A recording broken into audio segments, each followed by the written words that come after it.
आज हम बात करेंगे गूगल सर्च कंसोल के कवरेज मेनू की। इसके ऊपर मैं एक सेपरेट वीडियो लेकर आया हूं। हेलो एवरीवन, मैं Sandeep Kushwaha DG production house से गूगल मार्केटिंग सीरीज से गूगल सर्च कंसोल का तीसरा वीडियो लेकर आया हूं।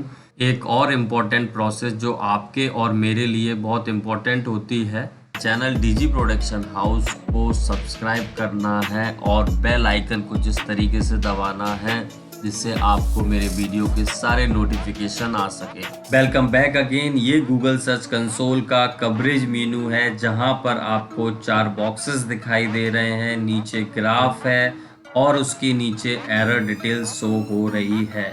तो शुरू करते हैं कवरेज एरर से। फर्स्टली मैं आपको फिर से याद दिलाना चाहता हूँ गूगल में यूआरएल इंडेक्स के बारे में। इसके ऊपर मैंने अपना लास्ट वीडियो बनाया था जो आपको लिंक में दिखाई देगा और उसकी लिंक डिस्क्रिप्शन में भी दिखाई देगी।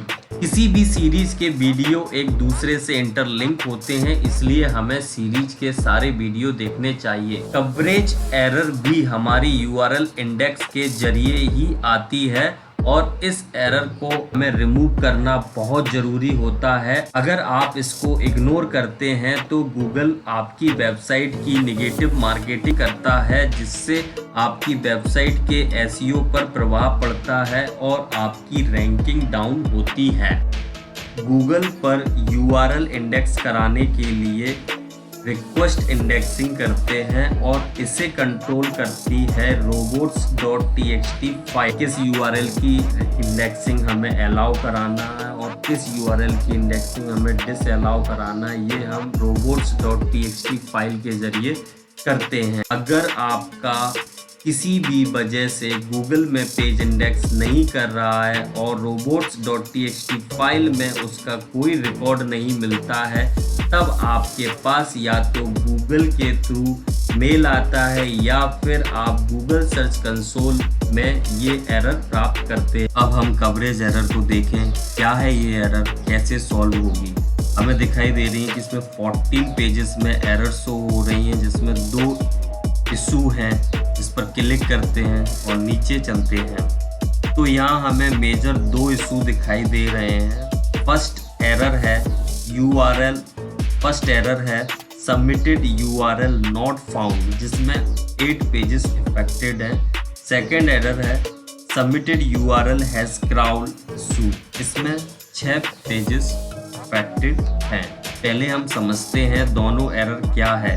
सबमिटेड यूआरएल नॉट फाउंड 404 का मतलब है आपका यूआरएल में या तो कोई एरर है या फिर वो ब्लैंक पेज है या डिलीट हो चुका है, तब ये एरर आती है। सेकेंड है submitted URL has crawl issue का मतलब है आपके यूआरएल में क्राउल का इशू हो रहा है। या फिर दूसरा इशू है कि robots.txt फाइल से ब्लॉक किया गया है। अभी हम दोनों एरर को फिक्स करेंगे। फर्स्ट एरर पर क्लिक करते हैं, स्क्रॉल करेंगे, ये एरर इफेक्टेड पेजेस हैं। हम किसी भी यूआरएल पर क्लिक करेंगे, हमें यहाँ 2 ऑप्शन दिखाई देंगे। फर्स्ट टेस्ट robots.txt ब्लॉकिंग पर क्लिक करेंगे। यहाँ हम चेक करेंगे कि हमारे यूआरएल को robots.txt फाइल में डिसअलाउ या ब्लॉक तो नहीं किया। यहाँ एरर यूआरएल में से कोई भी यूआरएल नहीं है जिसे हमने डिसअलाउ किया हो। हम फिर से उसी यूआरएल लिंक पर जाते हैं और इंस्पेक्ट यूआरएल पर क्लिक करते हैं। यहाँ हमारे यूआरएल डाटा को चेक किया जा रहा है और हमें यहाँ URL is not on Google indexing error show हो रही है। जब हमें ये एरर शो होती है तब हम रिक्वेस्ट इंडेक्सिंग करते हैं। उप्स, हमारी इंडेक्सिंग रिक्वेस्ट रिजेक्ट कर दी गई। हम व्यू लाइव टेस्ट पर क्लिक करके देखते हैं, URL is not available to Google. इसका मतलब क्या है? इसका मतलब ये है कि हमारा यूआरएल गूगल पर है ही नहीं। हमें फिर से यूआरएल लिंक पर जाएंगे, यूआरएल कॉपी करेंगे और न्यू टैब में देखेंगे कि हमारा यूआरएल एक्चुअल में गूगल पर है कि नहीं। जी हाँ, बिल्कुल, resources can not be found का मतलब है कि आपका यूआरएल गूगल पर नहीं है। सेम इसी प्रोसेस से हम दूसरे इशू को भी फिक्स कर सकते हैं। मेरे दोनों ही इशू में यूआरएल गूगल पर नहीं है, क्योंकि मैंने अभी वेबसाइट में कुछ चेंजेस किए हैं, जिसमें मैंने अपने पेजेस के नेम और यूआरएल को चेंज किया है, जिसके कारण मेरे सबमिटेड यूआरएल गूगल पर नहीं आ रहे हैं। तो ये दोनों प्रॉब्लम अलग अलग कैसे हुई, मैं आपको फिर से बता देता हूँ।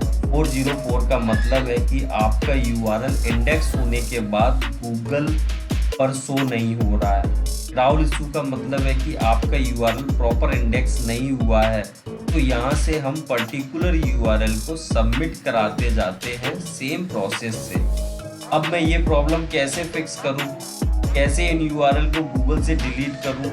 बहुत ही इजी तरीका है। आप अपने साइट मैप को फिर से अपडेट कर दें, न्यू यूआरएल आपके इंडेक्स हो जाएंगे। सेकंड बॉक्स हमारा वार्निंग का है। यहाँ पे हमारी वार्निंग 0 है। अगर होती भी तो कोई बड़ी प्रॉब्लम नहीं है, ये प्रॉब्लम को भी हम सेम तरीके से सॉल्व कर देते। थर्ड बॉक्स हमारा वैलिड का है। यहाँ पे आपको 2 स्टेटस शो हो रहे हैं। First, index not submitted in site map, and second, submitted and index. इसका क्या मतलब है? 61 पेजेस ऐसे हैं जो इंडेक्स्ड हैं लेकिन साइट मैप में सबमिट नहीं है, और आपका एक ऐसा पेज है जो सबमिटेड और इंडेक्स भी है। तो आप समझ चुके होंगे कि ये मेरी किस वजह से ये प्रॉब्लम है। बिल्कुल ये मेरी यूआरएल चेंजेस की वजह से प्रॉब्लम है। तो 61 पेजेस की यूआरएल चेंजेस हुए हैं, इसी वजह से ये प्रॉब्लम आ रही है। फोर्थ बॉक्स एक्सक्लूड का, स्क्रॉल करते हैं, डिटेल देखते हैं। ये वो यूआरएल काउंटिंग दिखाता है जिन पेजेस को क्राउल नहीं कराना चाहते और robots.txt फाइल द्वारा ब्लॉक करते हैं। तीनों बॉक्सेस से रिलेटेड इशुओं की काउंटिंग दिखाता है। तो 1 बाय 1 हम सभी रिपोर्ट्स पर बात कर लेते हैं। 2 रिपोर्ट्स क्राउल से रिलेटेड है। गूगल इन दोनों रिपोर्ट्स के यूआरएल को प्रॉपर क्राउल या इंडेक्स नहीं कर पा रहा है। इंडेक्स कराने के लिए same process, click any report file, scroll, click URL and same process से हम पेज को इंडेक्स करा सकते हैं। हम बैक आते हैं, हमें 2 प्रॉब्लम दिख रही हैं 404 की, एक नॉट फाउंड 404, दूसरा सॉफ्ट 404। नॉट फाउंड में आपका यूआरएल गूगल पर नहीं दिखाई दे रहा है। सॉफ्ट 404 में आपका यूआरएल है लेकिन प्रॉपर इंडेक्स नहीं है। नेक्स्ट है पेज विद रीडायरेक्ट। इसका मतलब है कि आपने वो पेज इंडेक्स नहीं कराए हैं लेकिन फिर भी वो इंडेक्स हुए हैं किसी ना किसी यूआरएल के थ्रू। तो ये बैकलिंक्स के थ्रू हो सकते हैं या किसी और पेजेस से वो रीडायरेक्ट हो रहे हो। नेक्स्ट रिपोर्ट है duplicate submitted URL not selected as canonical और duplicate without user selected canonical. इसका मतलब है कि आपने एक पेज के 2 या 2 से अधिक यूआरएल बनाए हैं और उन्हें सबमिट कराया है और किसी भी पेज पर कैनोनिकल टैग का यूज़ नहीं किया है, जिससे ये पता चल सके कि आपका कौन सा यूआरएल ओरिजिनल। कैनोनिकल टैग के ऊपर मैं नेक्स्ट वीडियो में बताऊंगा। And last, block bye robots.txt click करते हैं। यहाँ पर एक डायनामिकली एक लिंक जनरेट हुई है जिसे गूगल बोट ने robots.txt फाइल के द्वारा ब्लॉक किया है। तो ये था गूगल सर्च कंसोल का कवरेज मेनू का कंप्लीट ट्यूटोरियल। ओवरऑल समझने वाली बात ये है कि आप गूगल सर्च कंसोल के थ्रू अपनी वेबसाइट के यूआरएल इंडेक्स करा सकते हो, रिक्वेस्ट इंडेक्सिंग द्वारा साइट मैप सबमिट करा सकते हो, और जो सबमिट नहीं कराना है उसे robots.txt फाइल से डिसअलाउ कराते हैं, और जो यूआरएल इंडेक्स नहीं हुए हैं उन्हें 1 बाय 1 इंडेक्स कराएं।